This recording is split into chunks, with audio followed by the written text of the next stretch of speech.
Bismillahirrahmanirrahim. Assalamualaikum warahmatullahi wabarakatuh. Bertemu kita sekali lagi dalam episod terbaru Tanpa Prejudis terbitan Bebas News. Tuan-tuan dan puan-puan, hari ini kita sangat bertuah kerana kita ada seorang tetamu istimewa yang telah lama kita tak dengar cerita dan juga kelibat beliau. Tuan-tuan dan puan-puan, pada 3 Ogos 2003, seorang pemuda anak jati Pulau Pinang, Abdul Malik Maidin, mencipta sejarah apabila menjadi orang Malaysia pertama dan juga dari Asia Tenggara mungkin yang berjaya berenang menyeberang lautan Inggeris daripada England ke Perancis dalam masa 17 jam 45 minit begitulah.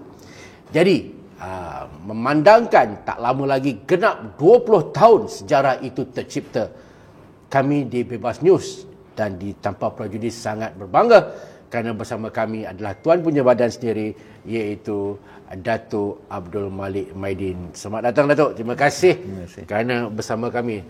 Baik Datuk, tanpa melengahkan masa, tak lama lagi genaplah 20 tahun sejarah itu tercipta. Dan sudah pasti orang yang berumur 20 ketika itu dah umur 40. Tetapi orang yang umur 20 mungkin dia tak tahu. Itu istilah dia. Mungkin ramai juga yang dah lupa, tapi bila sebut balik Malik Maidin, ya, mengimbau kembali memori itu. Mungkin sebagai mukadimahnya Datuk, mungkin Datuk boleh kongsi dengan kami. Sebelum kita pergi dengan lebih jauh lah Datuk, bagaimana segalanya bermula. Silakan. Okey, terima kasih banyak pada Bebas News yang sudi jemput saya sekali ni. Semua ni bermula daripada saya rasa tahun 81 kalau tak silap saya. Okey. Apabila ada satu orang daripada Butterworth, beliau berenang menyeberangi daripada Batu Maung ke Butterworth. Batu Maung Pulau Pinang ke Butterworth. Okey. Untuk raise fund sekolah Cina di Butterworth. Okey. So that's one of the inspired saya pada masa tu. Umur Datuk berapa tu? 7 tahun, 6 tahun. Okey, ingat lagi ya? Ingat. So pasal dia ni agak legend lah pada masa tu. Okey. So dia bermula daripada situlah. Saya terfikir kalau dia boleh buat, kenapa kita tak boleh buat kan? Okey. So that's the start. Datuk, kampung Penang di mana tu? Di Butterworth. Di Butterworth? Specifically? Kampung Gajah. Kampung Gajah Butterworth. Yes. Anak Kampung Gajah ni tu. Ni nak tahu ni, Datuk memang daripada kecil memang rumah dekat tepi laut ke atau memang rumah saya lebih kurang dalam tak sampai 100 meter daripada laut. Oh, I see. Memang laut ni biasalah bagi kita. Dunia Datuk dan laut ni biasa. tak dipisahkan. Tak ada. Okey. So yang tahun 2003 tu, masa tu umur Datuk dalam sekitar 21, 22. Baik, macam mana 24. macam mana boleh terdetik tu nak menyeberang? Pernah ke England sebelum ni tu? Ya, saya berasal daripada Sukan Lembu Berskal. Saya ceburi Sukan Lembu Berskal. Saya mewakili negara bermula tahun 93. Asalnya daripada segi Sukan Lembu Berskal. Alright. So selepas balik, kita antara skuad yang awal lah yang dimasukkan ke dalam Jaya 98. Ya, Commonwealth punya skuad masa tu. So saya digugurkan lepas kembali daripada Tour of Iran. Okay, Tok, adakah Datuk pernah sampai ke England sebelum ni? Ya, saya pernah sampai pada tahun 96 ke England untuk World Championship di England. So selepas jelajah Tour of Azerbaijan di Iran, maka saya berhenti cycling. Sebelum SEA Games Jakarta kalau tak silap saya 97. Daripada 97 tu saya mula berjinak lah dengan berenang ni. Tapi untuk pengetahuan saya bukan berenang.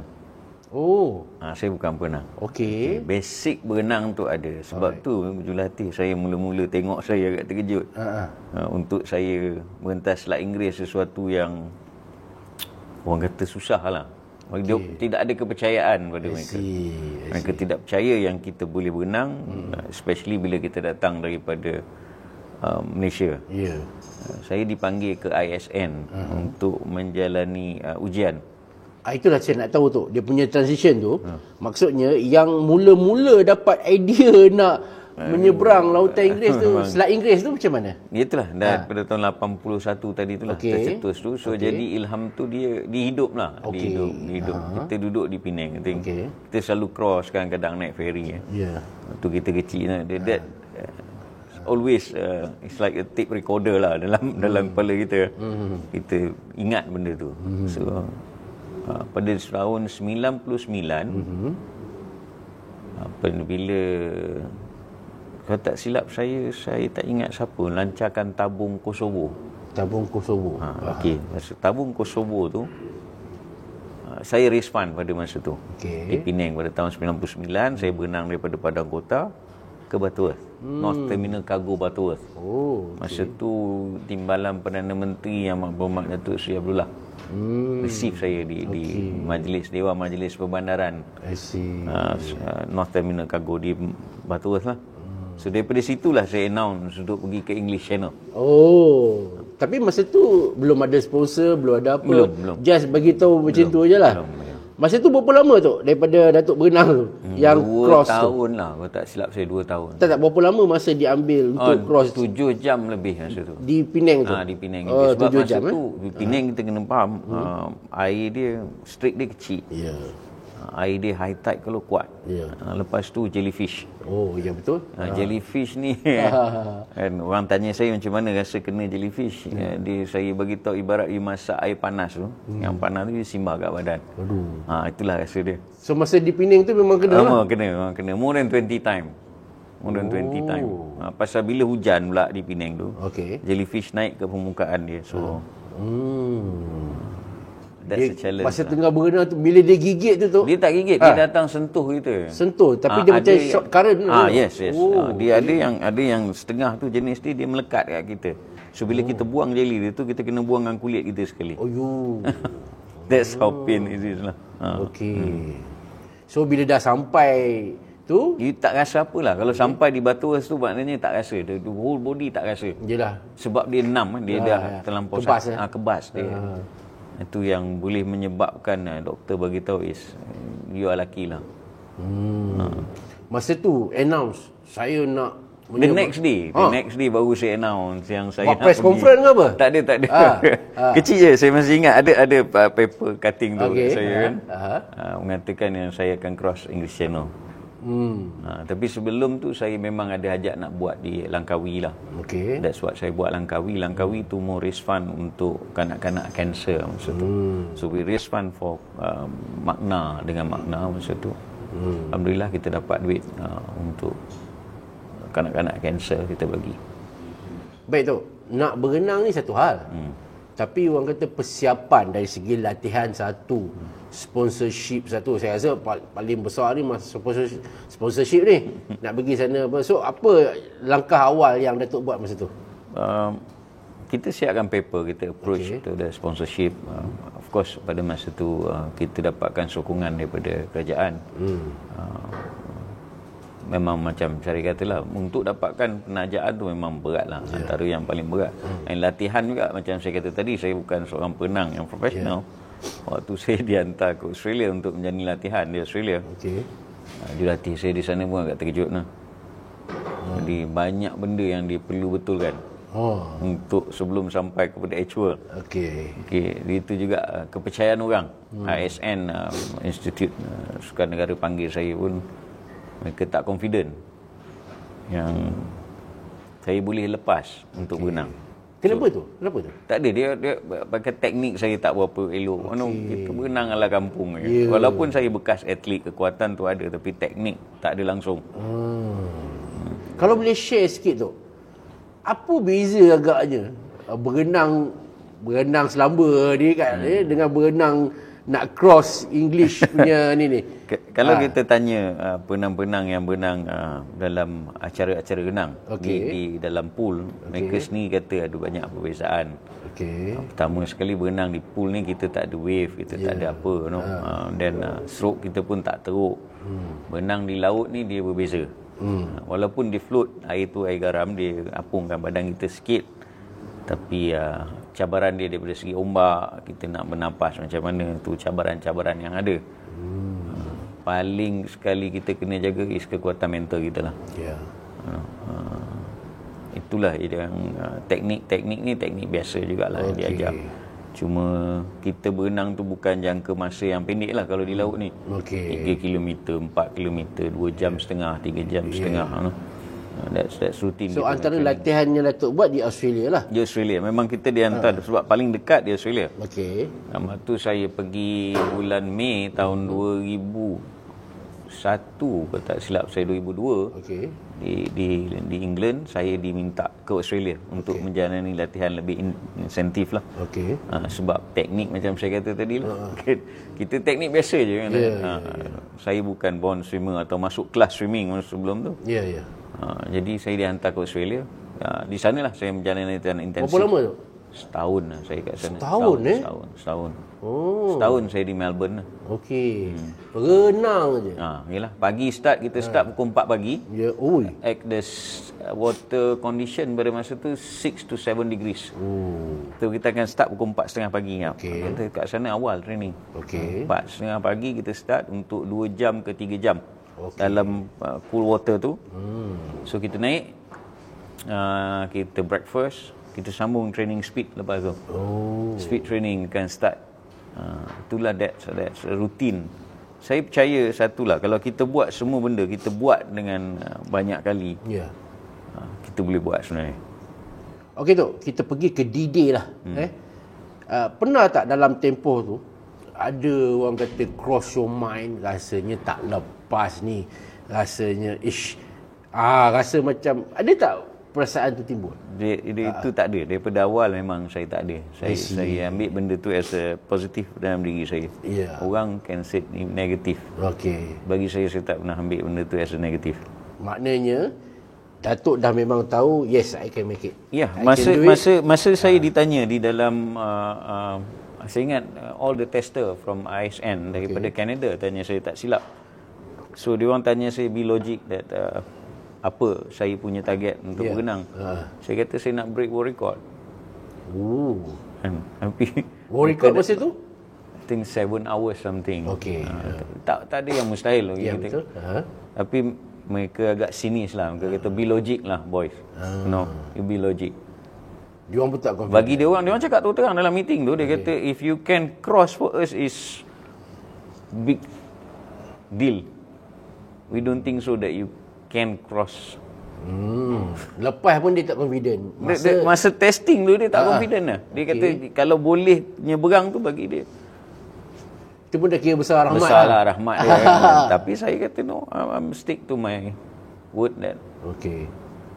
Saya tak rasa gugup atau tak rasa negatif apa yang mereka cakap. Bagi saya orang boleh bercakap apa orang nak bercakap. Kita tahu apa masalah dan apa yang kita nak buat. 3 Ogos tu Datuk, saya difahamkan Datuk mensasarkan untuk menghabiskan renangan itu dalam 18 jam macam tu. So apa yang berlaku? Kalau kita tengok kita buat di Langkawi kita dapat 14 jam 47 km. Tapi keadaan nature ni kita bukan tentukan. Bila kita tak dapat nip tide, kita dapat high tide.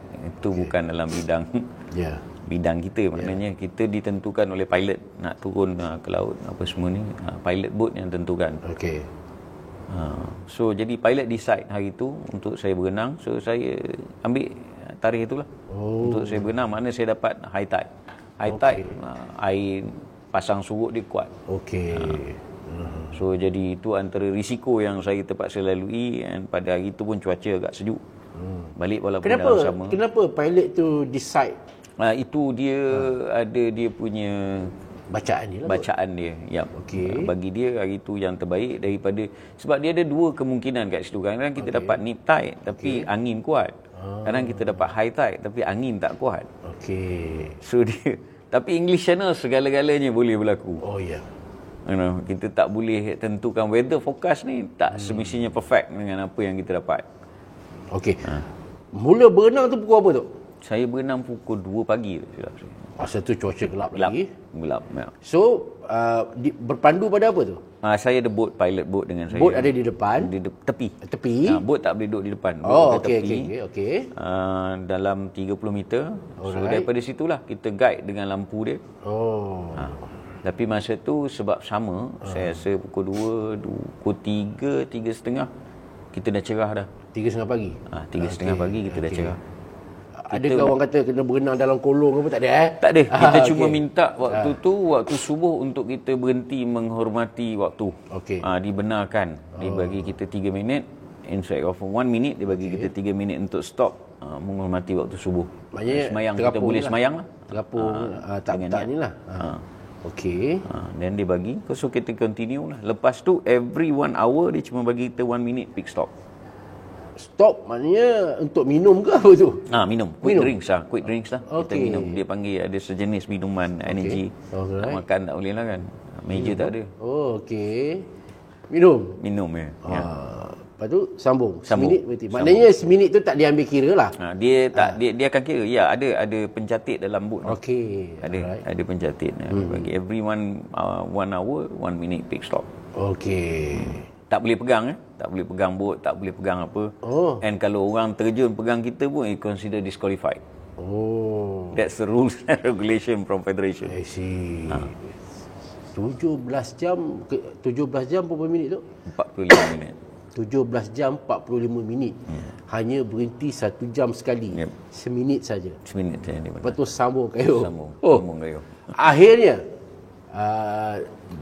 terjun pukul apa tadi? Pukul 2 lebih kurang. Pukul 2. Akhirnya sampai di pelabuhan di Perancis. Saya ingat dalam pukul 5 lebih. 5 lebih. Saya tak berapa dapat. Okey. Tapi dah petang lah yang saya tahu. Masa tu ada sambutan di situ. Ada orang Malaysia datang. Sepatutnya dia jarak darat dia lari kau tak silap saya lah. Kalau yang saya diberi tahu 18 km daripada jarak pertama yang sepatutnya kita landed. Maknanya point pertama yang kita nak landed tu kita tak boleh masuk. Oh. Ditukar ke point kedua. Maknanya pergi plan B lah. Dia adalah pilot bagi tahu dia berubah sampailah ke plan yang kita pergi ke Pantai Kali tu. Akhirnya sampai lah. Akhirnya sampai Di mencipta sejarah anak Malaysia pertama, dan saya rasa masa tu Asia Tenggara. Asia pun saya rasa mungkin Jepun atau silap saya. Selepas kita buat baru China buat. Yang berjaya menyeberang Selat Inggeris. Baik tuan-tuan dan puan-puan, kita rehat sebentar, kita akan kembali selepas ini.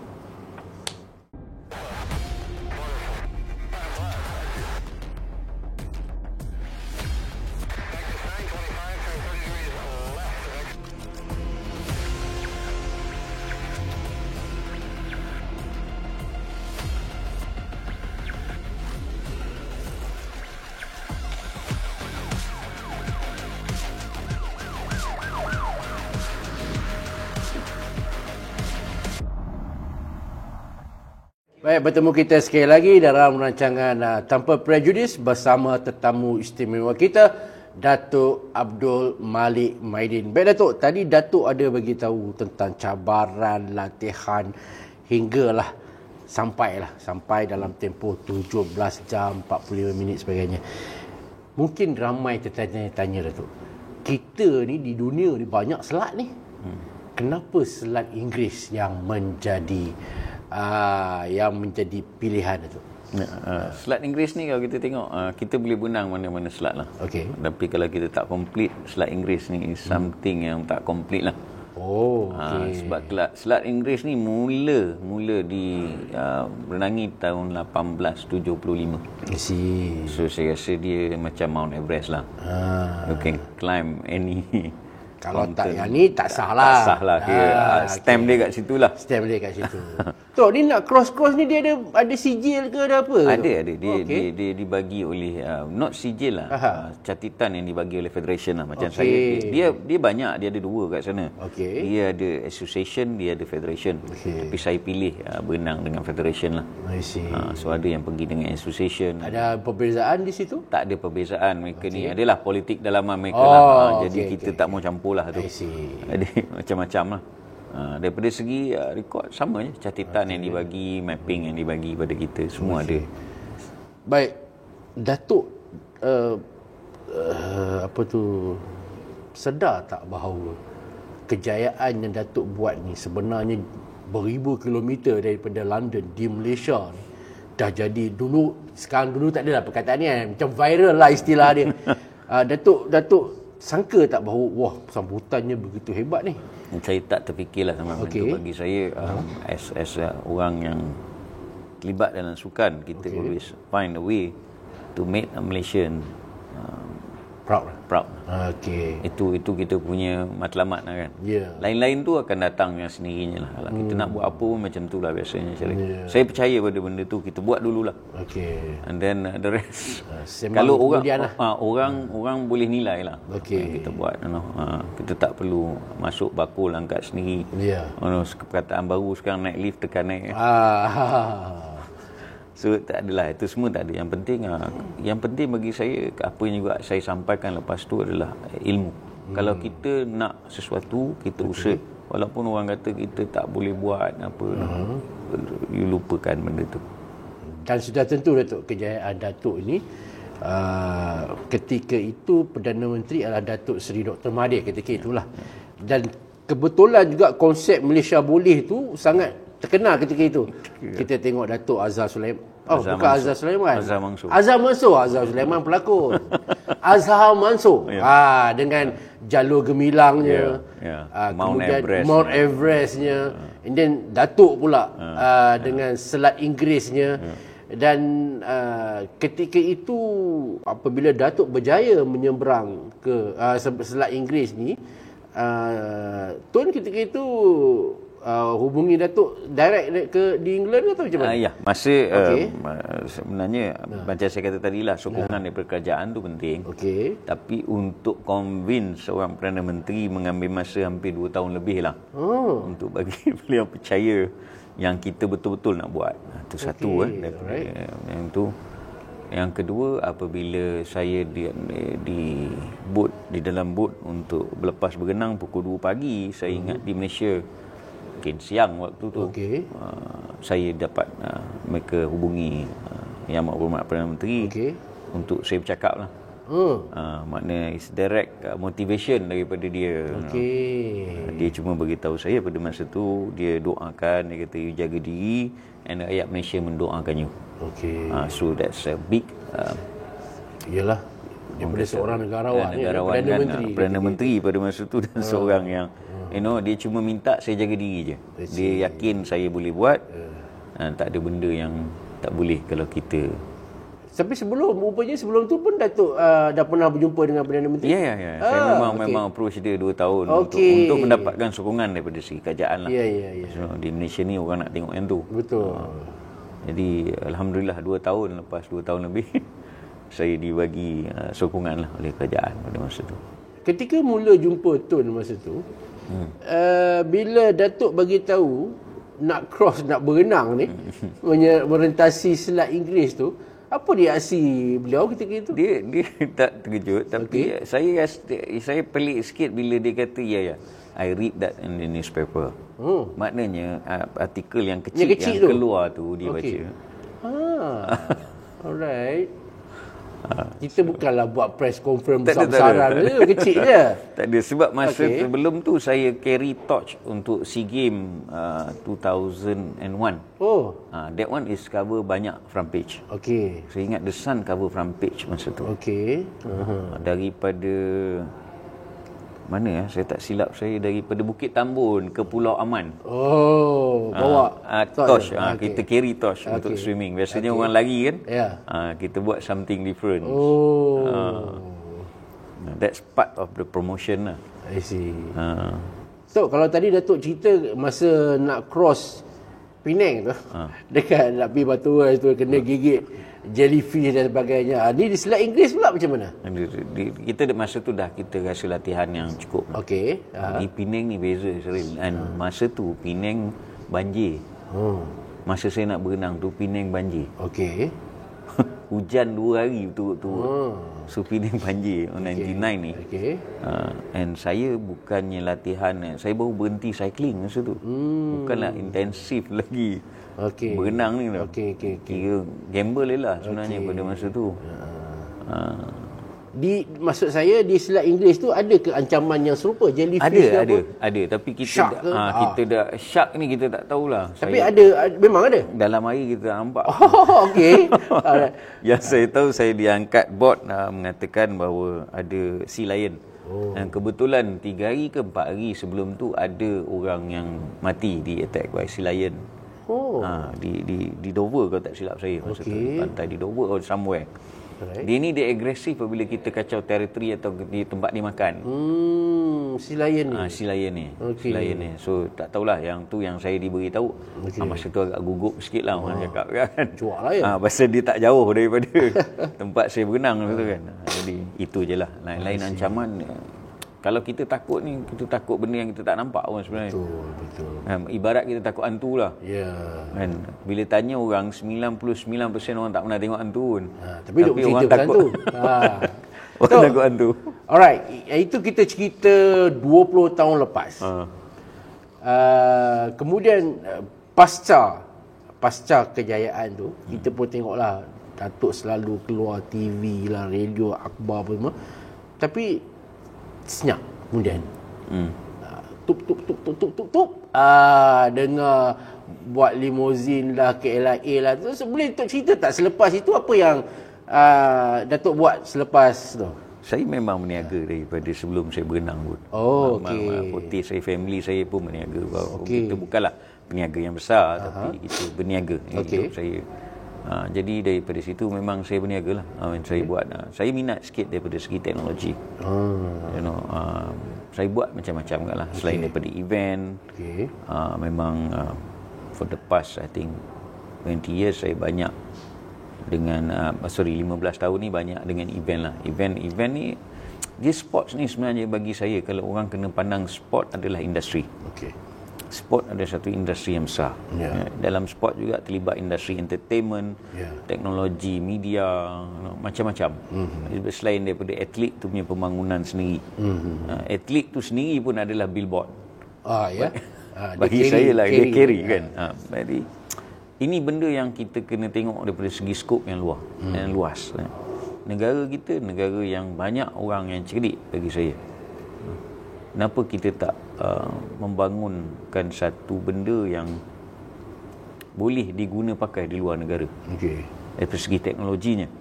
Teknologi maklumat dan sebagainya. Itulah saya terlibat dengan selain daripada teknologi, sistem dan juga servicing.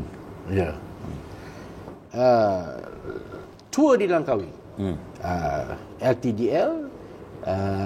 Tiba-tiba kita mendengar kemunculan nama Datuk Malik Maidin melalui syarikat Human Voyage. Betul? Saya difahamkan syarikat Datuk telah diberi kontrak selama 3 tahun untuk mengendalikan tour di Langkawi. So bila awal tadi, bila Datuk bagi tahu Datuk memang seorang cyclist, so saya tidak terperanjat lah, maknanya ini adalah forte Datuk. Betul Datuk? Okey, tuan-tuan dan puan-puan, kita akan kembali selepas ini dengan dunia baru Abdul Malik Maidin.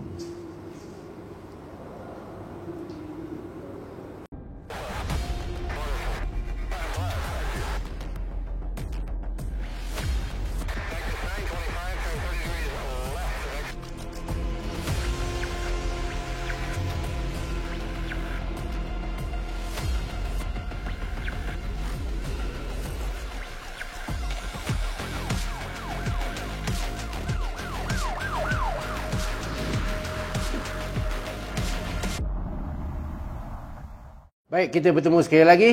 Tadi kita dah dengar bagaimana cabaran yang dilalui oleh Datuk Malik Maidin dalam usaha untuk menyeberang Selat Inggeris dan sebagainya. Dan sekarang tibalah masanya kita nak tahu apa yang beliau buat ketika ini. Dan seperti mana sebelum kita break tadi, kita ada maklumkan bahawa syarikat Datuk iaitu Human Voyage telah mendapat kontrak selama 3 tahun.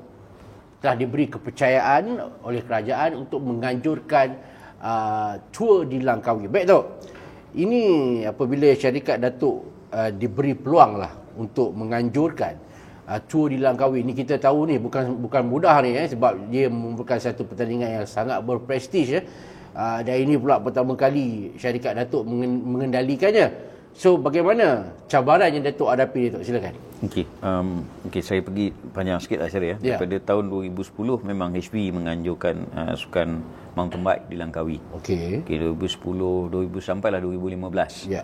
2015 kita menganjurkan tour di Langkawi. Okey. Untuk tahun pertama. Dan selepas tu kita surrender balik pada kerajaan. Pada tahun 2019 saya tidak terlibat. Human Voyage adalah milik saya, company milik saya. Tapi saya tampilkan muka-muka baru untuk mengendalikan tour di Langkawi sekali ini.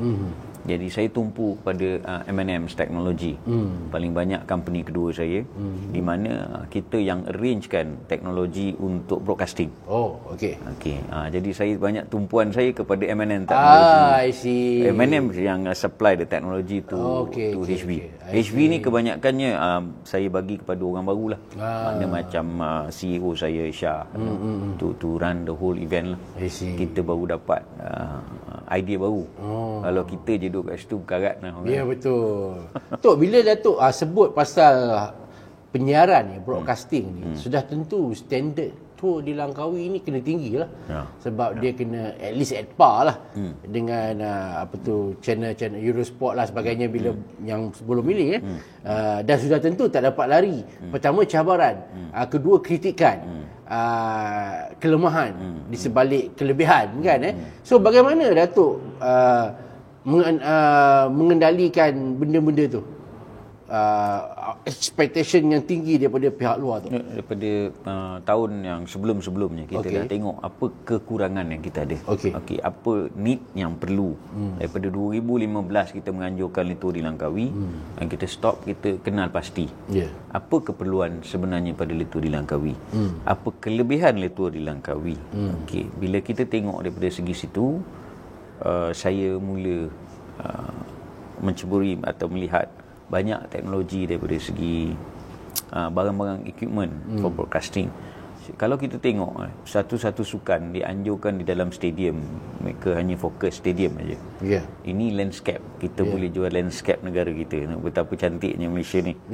Jadi daripada situ saya ingat ada 4-5 kali saya pergi ke exhibition untuk tengok teknologi ni. Sampailah pada 2019 kita buat sendiri. Kita punya own OB truck from scratch. Daripada tak ada apa-apa kita wujudkan. Sampailah kita boleh beroperasi pada tahun 2020. Cabaran memang ada. Cabaran memang ada. Teknologi baru ni kita kena tahanlah apa kritikan orang. Yang elok kita ambil untuk kita perbaiki. Yang sengaja nak kritik ni, kita biarkan mereka shock sendiri dan terus kritik. Kritikan-kritikan yang baik kita perlu ambil. Pandangan-pandangan yang baik daripada orang-orang yang lebih lama dalam industri broadcasting kita perlu ambil kira. Kerana mereka memberi kita pandangan yang baik. So daripada situ kita lahirkan 2020 satu OB truck. Dan pada 2023 kita fully operate OB truck dengan tidak ada banyak masalah. Berapa kos dia? Kos dia kalau kita tengok compare kita beli 50% lebih murah. Okey. Kenapa sanggup nanti to the extent orang kata sanggup buat investment yang besar? Dia tak investment yang besar. Okey. Daripada segi kalau kita rental 3 tahun tu sama dengan harga kita buat sendiri. I see. Lebih baik buat sendiri lah. Buat sendiri. Jadi kita ada teknologi tu, kita dah ada diagram dia untuk kita buat produce pun. Jadi kita boleh produce sekarang ni OB truck. Kalau kita tak buat, sebab tu saya kata kita kena lihat benda ni is satu industri. Kita tak boleh lihat satu benda ni is kita buat tu kita kena untung kat situ. Kalau kita tak fikir benda ni industri, macam mana kita nak produce? Macam mana kita nak jadi negara maju yang diwar-warkan kita kena ada high income? Macam mana? Kalau kita tengok industri tu secara jumut lah orang kata. Cara yang kita kecilkan skop dia. Jadi buat race, buat daripada race point A to point B habis balik seronok sendiri lah. Apa yang kita publishkan, apa yang kita hantar. Hari ni media bukan macam dulu dah. Kita kena pergi kepada mainstream media. Hari ni media bercabar. Macam mana kita nak publish benda-benda ni? It's very important. So sebab tu saya dengan tim melihat benda ni satu peluang yang baik untuk kita lahirkan sesuatu yang boleh diguna pakai dan juga boleh komersialkan. Jadi itu yang menyebabkan kita keluarkan produk kita sendiri. Tapi itulah orang kata nak buat Orbit Truck ni dah buat pun. Kan dia nak buat tu satu hal. Selepas tu kan nak marketkan dia macam tu di Langkawi dah saya difahamkan dah tamat Datuk punya kontrak. Tu nak memastikan dia punya kesinambungan dia tu. Itu pun satu cabaran kan tu. So apa perancangan pihak kita tengok sekarang ni kalau kita tengok kita tumpu kepada marketing. Saya sendiri pun ada pergi keluar negara untuk publish atau menjual kita punya teknologi ni. Sekiranya ada yang berminat. Ini cabaran lah. Dia tidak makan masa yang pendek untuk orang faham. Dia yang paling susah kita nak cerita kat orang teknologi yang baru. Kalau Syarif tengok Apple pun bukan senang kewujudan Apple tu kan. Ambil masa yang lama nak percayakan orang. Tapi dia percayakan orang dalam negara dia dulu. Jadi daripada situ kita sebab tu bila ada lawatan daripada macam contoh dia Bebas News sendiri melawat mereka tahu this is a teknologi yang boleh diguna pakai. Orang media lebih faham benda ni.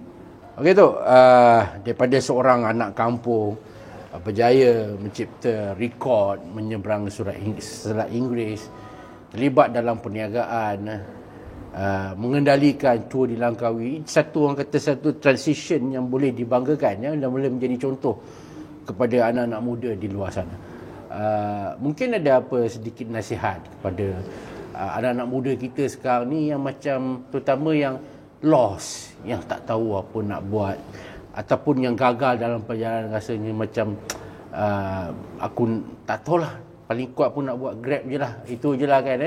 Mungkin it's not something wrong, bukan salah, tapi kita perlukan lebih ajakan paradigma seperti mana yang Datuk buat dulu.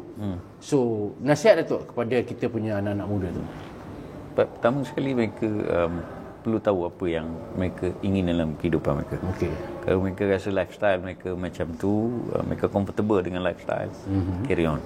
Tapi kalau mereka ada keinginan, cita-cita yang besar, jangan kejar kejayaan yang terlalu tinggi. Buat apa yang di depan mata kita. Buat apa yang ada di depan mata kita untuk kita achieve benda yang lebih besar. Kalau kita buat dengan istiqamah setiap benda, maknanya dengan kekal, dengan prinsip, keinginan, kita akan berjaya. Kita akan berjaya. Itu tidak boleh dinafikan. Dan dream big tu penting. Dream big penting.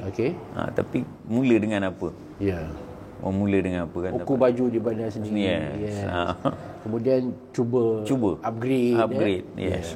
Baru kita boleh naik. Tapi kalau dah dia rasa life dia comfortable kat situ, you live with that. Jangan paksa orang ni. Kalau paksa tu yang tak jadi. Kalau naik dengan cara mendadak pun bahaya juga.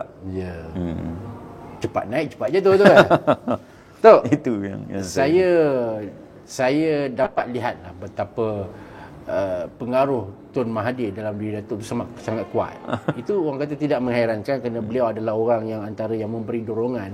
Kalau saya pun berada di tempat Datuk, sudah tentu saya merasakan ini adalah satu orang kata idola lah istilahnya.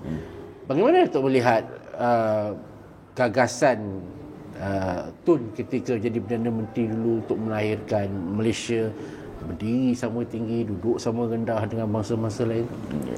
Itu tak dapat dinafikan lah. Saya memang banyak apa yang saya belajar daripada beliau sendiri. Jati diri, amanah, itu penting untuk melihat sesuatu benda dengan skop yang lebih besar. Kalau kita melihat sesuatu tu dengan skop yang kecil, tidak mendatangkan hasil pada manfaat pada masyarakat tu, bagi dia tak ada, orang kata apa, lah. Bagi dia satu benda tu mesti ada kita mesti melihat dengan skop yang besar, terutama daripada segi teknologinya, disiplinnya. Membuat sesuatu tu dengan disiplin. Contoh dia Syaril, dia ajar saya, kalau kita buat tiap-tiap satu benda tu, kita buat banyak kali, kita akan boleh pandai.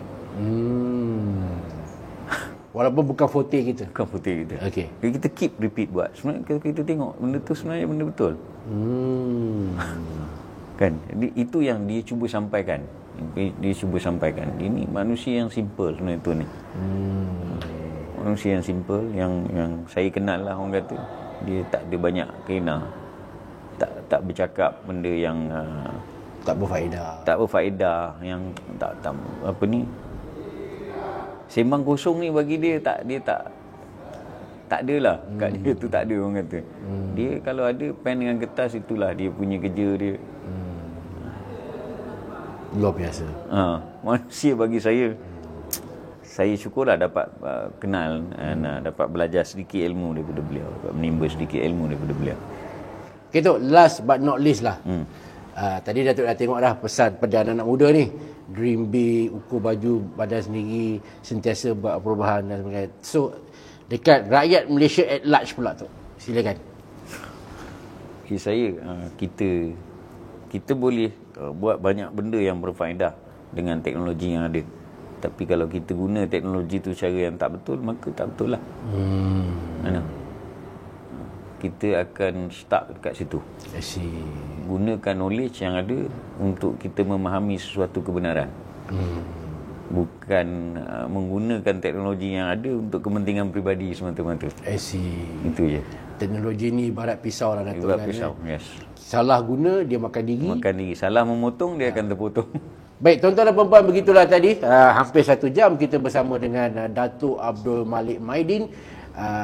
Maknanya pertemuan kita hari ini mengimbau kembali sejarah renangan di Selat Inggeris, dan sekaligus kita nak tahu Malik Maidin selepas 20 tahun. Terima kasih Datuk kerana sudi hadir ke Bebas News dan pada Tanpa Prejudis. Baik tuan-tuan dan puan-puan, semoga kita bertemu lagi di sesi akan datang. Sekian, wabillahi taufiq wal hidayah. Wassalamualaikum warahmatullahi wabarakatuh. Bye bye. Terima kasih.